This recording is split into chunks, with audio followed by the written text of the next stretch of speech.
Hi friends, నమస్తే, good morning. అందరికీ నమస్కారం అండి. Welcome to our channel Ramabanam. Friends, ఈరోజు మన టాపిక్ వచ్చేసి కొంచెం సున్నితమైందే, అందరికీ బాగా టచ్ ఉన్నది. ఏంటంటే అసలు నెట్వర్క్ మార్కెటింగ్ అనేది మార్కెట్లో ఎలా ఉంది, అంటే దాని మీద ఉన్న అభిప్రాయం ఏంటి? చాలామంది దాన్ని చులకనగా ఎందుకు చూస్తున్నారు, లేదా నెట్వర్క్ మార్కెటింగ్లో చేసే లీడర్స్ని తక్కువగా ఎందుకు ఆలోచిస్తున్నారు? లేదే నెట్వర్క్ మార్కెటింగ్ అని అనంగానే రిలేషన్స్ ఎందుకు చెడిపోతున్నాయి? నెట్వర్క్ మార్కెటింగ్ అనే దాంట్లో మాత్రమే నెట్వర్క్ ఉందా? బయట ఏ రంగంలోనూ నెట్వర్క్ లేదా? ఏ ఫీల్డ్లోనూ నెట్వర్క్ అనేది కనిపించదా? నెట్వర్క్ అనేది నెట్వర్క్ మార్కెటింగ్ సిస్టంలో మాత్రమే కనిపించే ఒక అవలక్షణమా?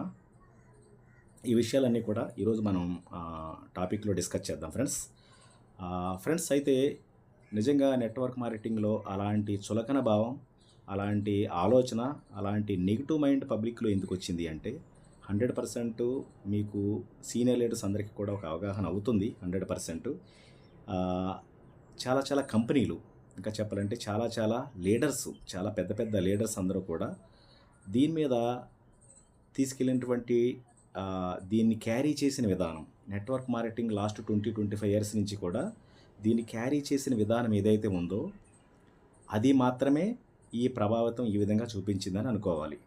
నాకు లాస్ట్ ఒక 17-18 ఇయర్స్ ఎక్స్పీరియన్స్ ఉంది, మీలో చాలామందికి తెలుసు. అయితే నా ఎక్స్పీరియన్స్తో నేను చెప్పేది నా ఇంటెన్షన్ మాత్రమే, నా ఆలోచన మాత్రమే మీతో మాట్లాడేది. ఇది యూనివర్సల్ అని నేను చెప్పట్లా, బట్ నా పరిధిలో నేను మాట్లాడుతున్నా. మార్కెట్లో ఎందుకంటే గ్రౌండ్ టు ఎర్త్ అన్నీ కూడా మనం డిస్కస్ చేస్తాం, మాట్లాడతాం, వెళతాం. కాబట్టి నాకున్న అవగాహన మేరకు మీకు చెప్పేది ఏంటంటే ఎంఎల్ఎం మీద ఇలాంటి నెగిటివ్ భావన రావడానికి ముఖ్యంగా లీడర్స్ అండ్ కంపెనీస్ వాళ్ళకున్న ప్లాన్స్, అదేవిధంగా డెవలప్మెంట్ స్ట్రాటజీ, ఇవన్నీ కూడా ఉన్నాయన్నమాట. ఇంకొక చాలా ముఖ్యమైన విషయం, చాలామంది పబ్లిక్ అంటే నెట్వర్క్ మార్కెటింగ్ అంటే ఏదో కొంత ఇన్వెస్ట్మెంట్ చేయాలి, చిన్నదైనా పెద్దదైనా. ఆ ఇన్వెస్ట్మెంట్ అనేది మళ్ళీ వాళ్ళకి వెనక రాకుండా పోవటం అనే కారణంతో చాలామంది ఎలాంటి ఆలోచనకు వచ్చి ఉండొచ్చు. అంటే మీరు చూసే ఉంటారు, నెట్వర్క్ మార్కెటింగ్లో సక్సెస్ రేట్ చాలా తక్కువ ఉంటుంది.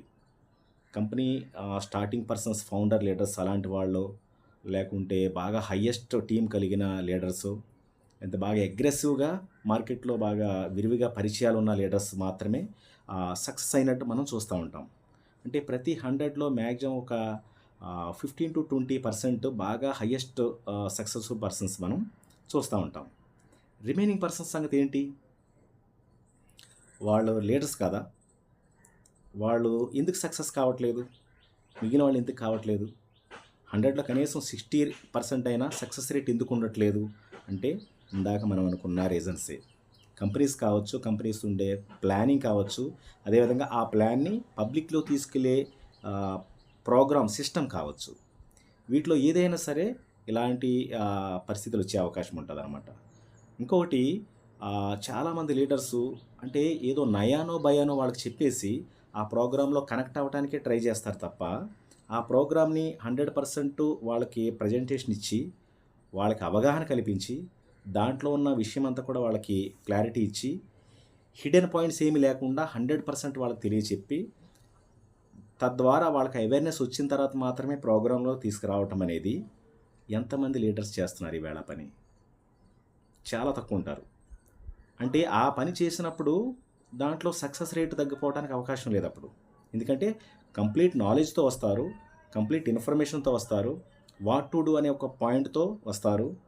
అది ఆ క్లారిటీ ఉంటుంది కాబట్టి, విజన్ క్లారిటీ ఉంటుంది కాబట్టి అక్కడ ఫెయిల్ అయ్యే అవకాశాలు ఉండవు. అయితే మిస్టేక్స్ ఎక్కడ జరుగుతాయంటే, ఏదో రకంగా దాంట్లో జాయిన్ చేయాలి, ఏదో రకంగా నా ప్రాజెక్ట్లో ఇన్వాల్వ్ చేయాలి అంటే ఇక్కడ మీకు అర్థమైన కంటెంట్ వేరే. దీని ద్వారా ఒక మంచి లాక్పతిస్ కానీ, కరోడ్పతిస్ కావచ్చు, ఫైనాన్షియల్ ఫ్రీడమ్ సాధించవచ్చు, ఇలాంటి ఆలోచనలన్నీ ఉన్నాయి. మీకు అర్థమైంది. అది మీకు అర్థమైన పాయింట్ని మీ ప్రాస్పెక్ట్ ఎవరైతే ఉంటారో వాళ్ళు కూడా అదే స్థాయిలో అర్థమయ్యేటట్టుగా చేసి మీరు కానీ బిజినెస్లో తీసుకొస్తే ఆయన కూడా మీలాగే పనిచేస్తాడు. దిస్ ఈస్ కాల్డ్ డూప్లికేషన్ అనమాట. ఆ డూప్లికేషన్ పెర్ఫెక్ట్గా చేయాలి అంటే ఒక పెర్ఫెక్ట్ లీడర్స్తో మాత్రమే సాధ్యమవుతుంది. అందరితో కూడా కాదు. అందరూ చేయలేకపోతున్నారు. 1 person leads to another person అన్నట్టు ఈయన ఎలా ఉన్నాడో ఆయన అట్లా తయారైపోతాడు. నేను ఏదో జాయిన్ చేసి నయానో భయానో చెప్పు, ఆయనకు ప్రోడక్ట్ ఇప్పించో, లేదా ఏదో చెప్పు, కొంత అమౌంట్ పే చేయించో బిజినెస్లో జాయిన్ చేపిస్తా. నేను ఏది ఫాలో అయ్యానో ఆయన కూడా అదే ఫాలో అవుతాడు. అదే ఫాలో అయ్యి 10 మందిని జాయిన్ చేస్తాడు. ఆ 10 మంది కూడా అదే యథా రాజా తథా ప్రజ అన్నట్టు.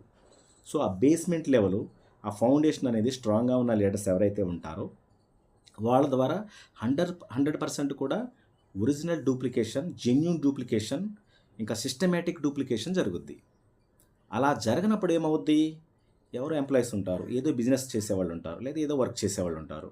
వాళ్ళు 1000, 2000, 3000, 5000, 10,000 పెడతారు మొత్తానికి. మనిషి ఆశాజీవండి, ప్రతి వాళ్ళు ఆశపడతారు. ఆ ఆశ అనేదే ఎదటి వాళ్ళకి వీక్నెస్. ఇది ఒక ఓపెన్ సీక్రెట్, మీకు తెలియదేం కాదు, నేనైనా మీరైనా ఎవరైనా సరే. బట్ అక్కడ ఆ ఆశని మనం వీక్నెస్గా వాడకుండా ఆ ఆశ ద్వారా ఉన్నటువంటి, ఆ డ్రీమ్ ద్వారా ఉన్నటువంటి దాన్ని ఫుల్ఫిల్ చేసే ఏర్పాటు కానీ, ఆ ట్రాక్ కానీ, లేదా అలాంటి ప్లాన్ కానీ మీ దగ్గర ఉండి రెండింటిని మ్యాచ్ చేసే విధంగా మీరు కానీ అక్కడ వాళ్ళకి కరెక్ట్గా ప్లానింగ్ ఇవ్వగలిగితే, వాళ్ళ డ్రీమ్ ఫుల్ఫిల్ అయ్యే విధంగా మీ ప్లాన్ని కరెక్ట్గా ఇవ్వగలిగితే, దానికి తగ్గట్టుగా సిస్టమేటిక్గా దాన్ని మీరు డ్రైవ్ చేయగలిగితే 100% ఆ పర్సన్ వస్తాడు, వర్క్ చేస్తాడు, అలా మంచిగా సిస్టమేటిక్గా ముందుకు వెళ్తాడు, సక్సెస్ కూడా అవుతాడు. చాలామంది డ్రాప్ అవుట్స్ ఉండడానికి కారణం ఏంటి? మిడిల్ డ్రాప్స్ ఉంటారు. ఏదో కొంతమంది నెలలో ఆగిపోతారు, కొంతమంది 6 నెలలు ఆగిపోతారు, కొంతమంది 1 ఇయర్ తర్వాత కూడా ఆగిపోతారు. Why? Because these are all the reasons. ఎందుకు చెప్తున్నానంటే, ఇప్పుడు ఈ కాన్సెప్ట్ మనం క్లారిటీ లేకపోతే, అంటే ఇక్కడున్న ప్రాబ్లం ఏంటో తెలియకపోతే, ఇక్కడున్న ఇష్యూ ఏంటో మీకు అర్థం కాకపోతే, ఎవరికైనా అది మనం వెళ్ళే రూట్ ఏంటో మనకు క్లారిటీ ఉండదు. మనం ఏం చెప్పదలుచుకున్నామో, ఎలా చెప్పాలో, ఎలాంటి వాళ్ళకి చెప్పాలో కూడా క్లారిటీ ఉండదు. సో నేనేమంటానంటే, అసలు ఎంఎల్ఎం మీద ఇలాంటి బ్యాడ్ రిమార్క్ రావడానికి కారణం ముఖ్యంగా లీడర్సు, ఇంకా చెప్పాలంటే కంపెనీ యొక్క ప్లానింగ్సు, దాన్ని ఇంప్లిమెంట్ అయ్యే విధానం కూడా కంపెనీ ఫాలో అవ్వాలి. ఊరికే ప్లాన్ తయారు చేసేసి, ఊరికే సాఫ్ట్వేర్లో డిజైన్ చేసేసి వదిలేయటం కాదు. How to implement that plan అనేది కూడా లీడర్స్కి కొంచెం అవగాహన కల్పిస్తే అది 100% సక్సెస్ అవుద్ది. అయితే ఈ పాయింట్ దగ్గర చాలా కంపెనీస్ ఎందుకు ఫెయిల్ అవుతున్నాయంటే, ఆ కంపెనీస్ కూడా ఎంఎల్ఎం మీద సరైన అవగాహన లేకపోవడం. విచిత్రం అండి ఇది, మీరు నమ్మండి నమ్మకపోండి. చాలామంది కంపెనీస్ ఓనర్స్కి, సిఇఓస్కి, ఎండీస్కి ఈ ఎంఎల్ఎం సిస్టమ్ మీద క్లారిటీ ఉండదండి. వాళ్ళకు గ్రౌండ్ టు ఎర్త్ వర్క్ చేసిన వాళ్ళు కాదు, ఫీల్డ్ వర్క్ వెళ్ళిన వాళ్ళు కాదు, హౌ టు అప్రోచ్ అనే ట్రాక్ వాళ్ళకి తెలియదు, అసలు ఎలాంటి వాళ్ళు దీంట్లో తీసుకురావాలో వాళ్ళకి తెలియదు. బట్ వాళ్ళకి తెలిసింది ఏంటి అంటే మేనేజ్మెంట్ సిస్టమ్. ఒక ప్రోగ్రామ్ డిజైన్ చేస్తే దీని ద్వారా కొంతమంది లీడర్స్ని ఇన్వైట్ చేయొచ్చు, ఇంకా చెప్పాలంటే వాళ్ళకి కొన్ని ఆఫర్స్ పెట్టచ్చు. తద్వారా కొంచెం కమ్యూనిటీ వచ్చిన తర్వాత టీం నిలబడి కొంచెం సీనియర్ లీడర్స్, అవగాహన లీడర్స్ వస్తే లక్కీలీ కొంచెం ముందుకు వెళ్ళిందంటే సెట్ అయిపోతారు. ఈ టార్గెట్ తోటే మాత్రం వస్తున్నారు చాలా కంపెనీలు. అందువల్ల కూడా చాలా రిమార్క్ ఇక్కడ జరుగుతుంది. ఇక్కడ రిమార్క్ అనేది మనం చూడటానికి ఒక అవకాశం ఏర్పడింది. సో నేనేమంటానంటే, డైరెక్ట్ మార్కెటింగ్ సిస్టమ్ లేదా నెట్వర్క్ మార్కెటింగ్ సిస్టమ్ అనేది మోసపూరితమైంది కానే కాదు. నేను చెప్పానో లేదా ఎవరో ఎక్కడో విన్నారనో కాదు. ఎందుకంటే మనం హిస్టరీ చూడాలి కదా. హిస్టరీ అది ఏదైతే ఉందో స్టేట్ వైడ్ హిస్టరీ చూడాలి, నేషనల్ వైడ్ హిస్టరీ చూడాలి, వరల్డ్ వైడ్ హిస్టరీ కూడా చూడాలి. అప్పుడు కదా మనకు ఒక అవగాహన అనిపించేది. సో వరల్డ్ వైడ్గా ఉన్న హిస్టరీ మాత్రం అంత ఆషామాషిగా లేదు, చాలా బిగ్ వేలే ఉంది. దానికి సంబంధించిన చాలా ఒక స్లైడ్స్ ఇవన్నీ కూడా మనకి వాట్సాప్లో షేర్ చేస్తూ ఉంటారు మన లీడర్సు. బట్ నేనేమంటానంటే, ఆ సిస్టాన్ని సిస్టమేటిక్గా తీసుకెళ్ళినప్పుడు ఫెయిల్యూర్ అనే పర్సంటేజ్ మ్యాక్సిమం తగ్గిపోద్ది. కానీ మ్యాక్సిమం ఫెయిల్యూరే ఉంది అంటే ఆ సిస్టాన్ని సిస్టమేటిక్గా తీసుకువెళ్ళక మాత్రమే, ఇంకా చెప్పాలంటే రాంగ్ ఇంటర్ప్రిటేషన్ ఇచ్చి, రాంగ్ ప్లానింగ్ ఇచ్చి, హిడెన్ పాయింట్స్ అలాగే ఉంటాయి. జాయిన్ అయిన తర్వాత కానీ ఆ విషయం అర్థం కాదు. అలా చెప్పే విధానం ద్వారా కూడా చాలామంది ఇదవుతారు. అలాంటప్పుడు మోసం ఎందుకు పోరండి? మోసం పోయినట్టు ఎందుకు ఫీల్ అవ్వరు? మీరైనా ఫీల్ అవుతారు, నేనైనా ఫీల్ అవుతా. నాకేదో చెప్పారు, ఏదో డబ్బులు పెట్టా, ఆశ నాకు ఉంది కాబట్టి, నేను మనిషినే కాబట్టి, నేను వచ్చిన తర్వాత ఆ ప్లాన్ అలా లేదు, లేకపోతే ఇంకోటి ఏదో ఉంది అక్కడ, లేకపోతే ఏదో మారిపోయింది అక్కడ. ఇంకా చెప్పాలంటే ఓకే, అప్పుడు కూడా నేను నా ఆలోచనలన్నీ డైల్యూట్ అయిపోతాయిగా, నా వే ఆఫ్ థింకింగ్ అంతా మారిపోద్దిగా. సో ఆ హిడెన్ పాయింట్స్ లేకుండా షరతులు వర్తిస్తాయనే పాయింట్లు ఉంటారు కదా, అలాంటి ఏమీ లేకుండా ప్లాన్గా సిస్టమేటిక్గా ప్రజెంట్ చేసిన రోజున వాళ్ళ డ్రీమ్స్ ఏ అయితే ఫుల్ఫిల్ అవ్వడానికి ఇది కరెక్ట్గా ఎంతవరకు సెట్ అవుతుందో సూట్ అవుతుందో మీరు ఎక్స్ప్లెయిన్ చేసిన రోజున అట్ ది సేమ్ టైం దానికి తగ్గ కోఆపరేషన్ సపోర్ట్ ఏదైతే మీరు చేయబోతున్నారో అది కూడా మీరు అది ఇంప్లిమెంటేషన్లో చూపించిన రోజున, ఆ భరోసా ఇచ్చిన రోజున, ఆ నమ్మకం కలిగించిన రోజున ఆ వ్యక్తి ఎందుకు పని చేయడు? మీకోసం చేస్తాడా, నా కోసం చేస్తాడా, కంపెనీ కోసం చేస్తాడా? 100% వస్తాడు, చేస్తాడు, సక్సెస్ అవుతాడు, నిలబడతాడు. బట్ మన ఇంప్లిమెంటేషన్ ప్రోగ్రాంలోనే మైనస్ అనమాట. ఇంకొక మాట, నెట్వర్క్ మార్కెటింగ్ పక్కన పెడితే నెట్వర్క్ అనేది కేవలం నెట్వర్క్ మార్కెటింగ్లో మాత్రమే ఉన్న ఒక ఎలిమెంట్ అది కాదు కదా. నెట్వర్క్ మార్కెటింగ్లో ఉన్నది మాత్రమే నెట్వర్కా? ఇంకెక్కడ నెట్వర్క్ లేవా?